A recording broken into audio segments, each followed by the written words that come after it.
Hey guys, Guardian here, finally coming at you guys with my Royal Paladin deck profile for my Blasterblade Exceed deck. Yeah, I've been playing this deck constantly ever since I got my hands on the Legend deck. I've been testing it out like non-stop, trying out different combinations of cards and that and different ratios, and I'm really happy with where the deck is at the minute. And I know there's been loads of profiles on YouTube at the moment anyway, but I wanted to do mine for the end of the month so that we could carry on into July and August, and then when GBT 11 comes out, when Ganslot comes out, I cannot wait for that card because it's going to be just amazing.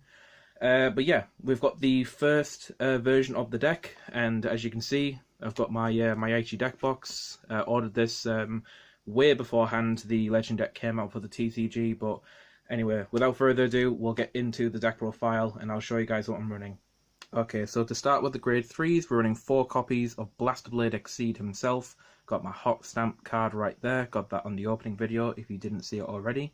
But yeah, you've got to run Blasterblade Exceed at 4. He's your main vanguard of the deck, your main grade 3. If you stride a Saver unit on top of him, you can counterblast one to add a Blasterblade card from your deck to your hand, whether it be himself or the grade 2 Blasterblade, either or. So that's pretty cool because you can prepare yourself for a stride for the following turn, because obviously you can search himself and you've got the stride fodder there ready.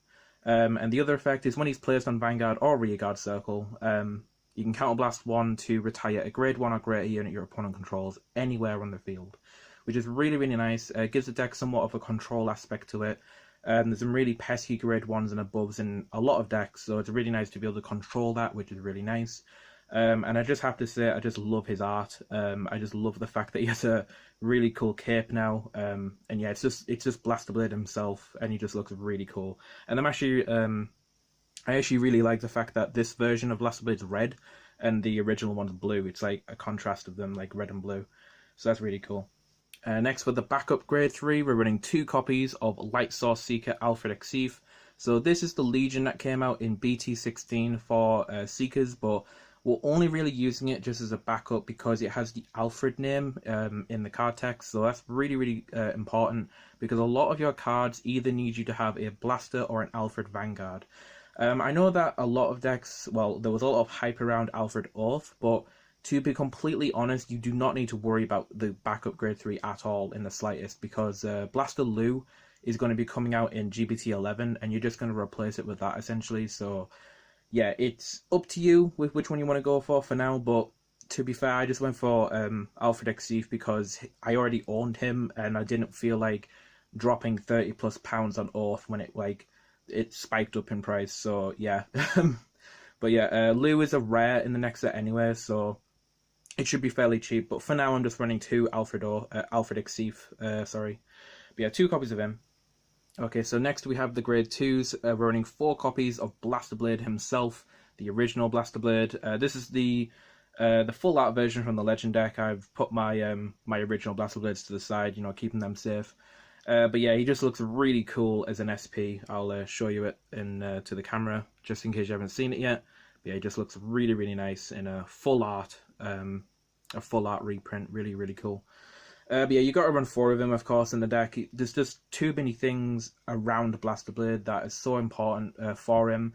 You've got the Barkle, you've got the Alfred with the Twin Drive skill, you've got the Flogel, which can stand them back up, and you've also got the Lou, which can search it as well. So the only reason Blasterblade's stood the test of time is because of the amount of support that he's gotten over the years. So yeah, you just got to run 4 of him. So I'll just put him up here next to Alfred.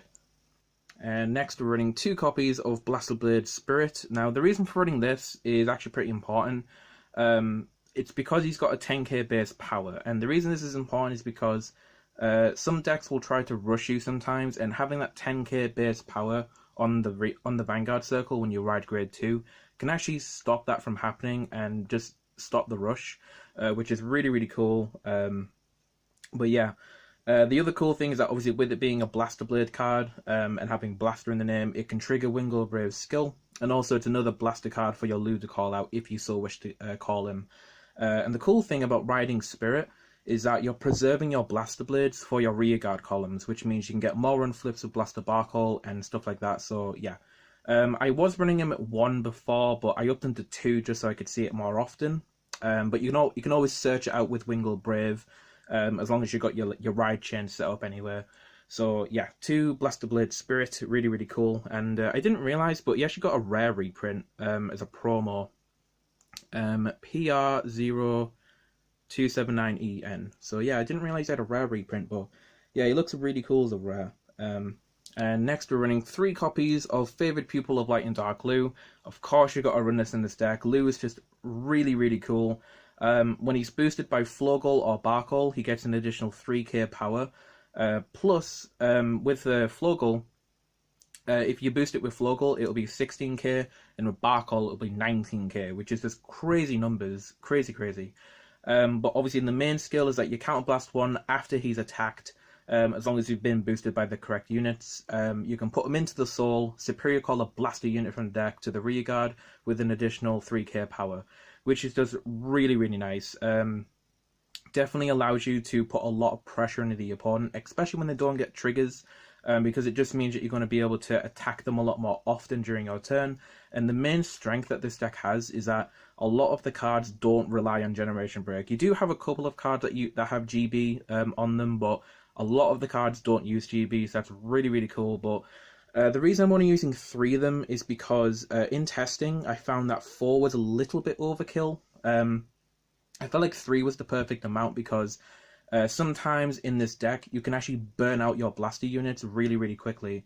So there was 1 or 2 games I've had where I had a Lou in in the late game, and there was no units for it to call because I just burned through all my Blaster Blade units. So yeah, and that's one of the other reasons why Spirit was also put in, because it gave Lou more targets to search. So that's also really cool. But yeah, just running 3 of him at the moment. So I'll just put him over here. And for the final grade 2, I'm running 2 copies of Starhawk Trumpeter.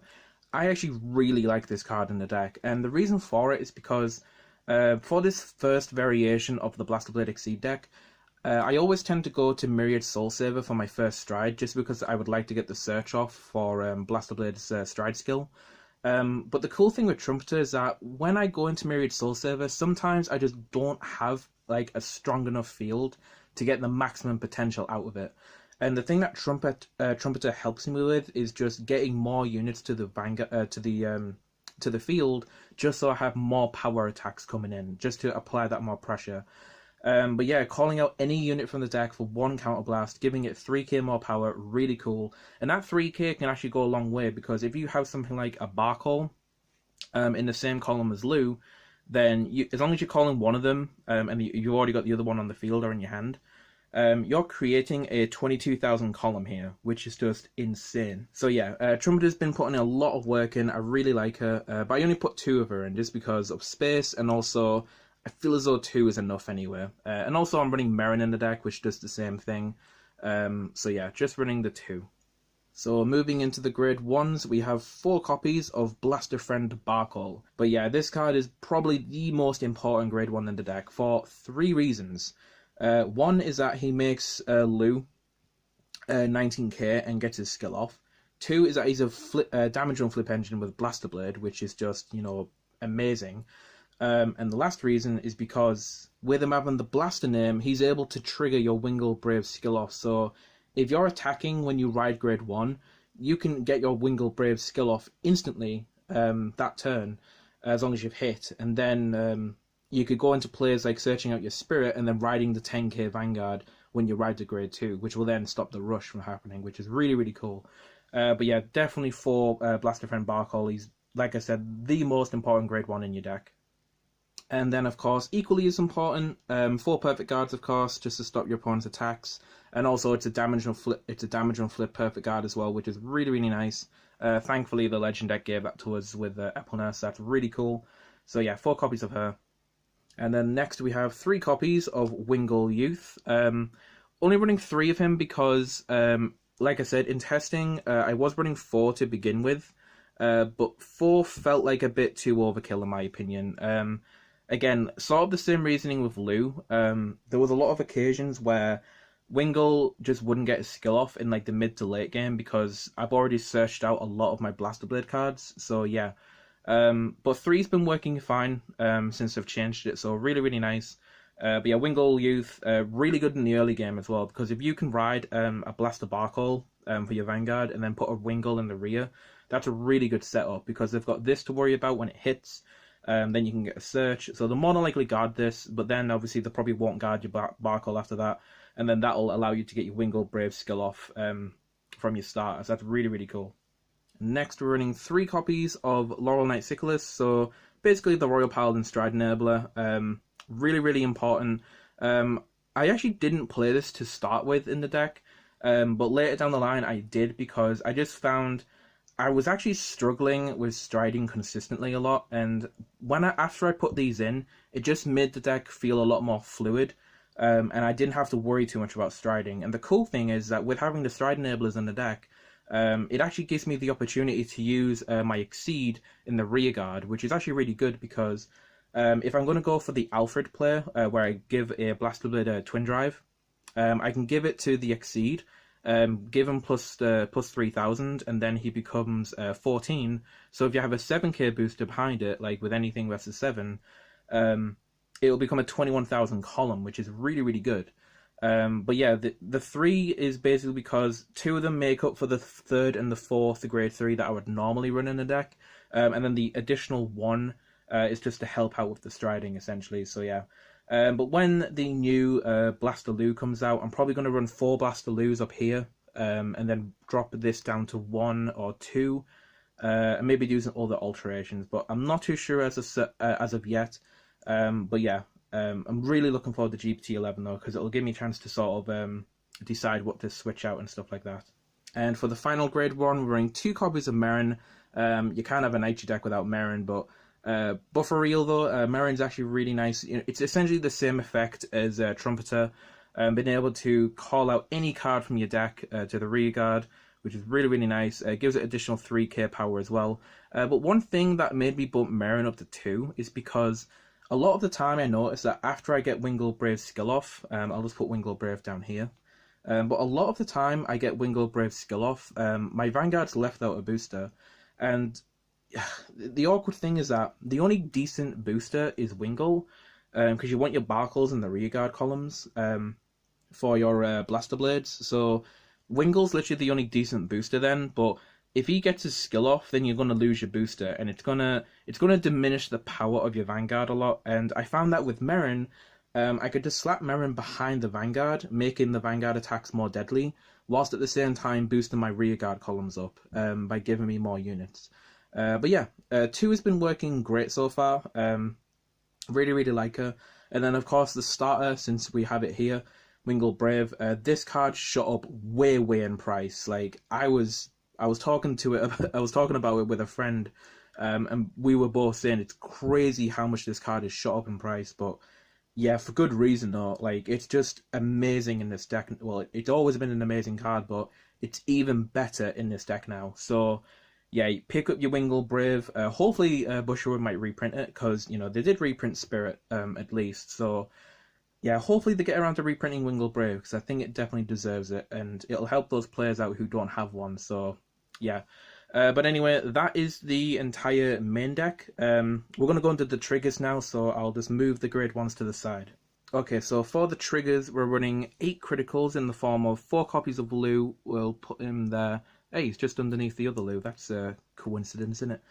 But yeah, 4 copies of the Lou critical. You can swap this out with the Alt-Mal crit if you want to, but I'm just running it just because it's Lou, and I prefer Lou. But next to him, of course, we've got the staple card, Floral Paladin Flogel. Gotta run this card at 4. Way too important. Yeah, Counterblast 1, stand up a Blaster Blade that's just attacked, and shuffle this card back into the deck. Insane, especially when you go for your Alfred play, because sometimes you can just get loads of triggers, stack it all on a Blaster Blade, attack with it, then just stand it back up with multiple Flogels, and then it's like GG. So yeah, this card's insane, but yeah, definitely really, really important critical trigger for the deck. And then next door to Flogel, we've got the other companion, Margle. 4 draw triggers. Just going to move these over just a little bit.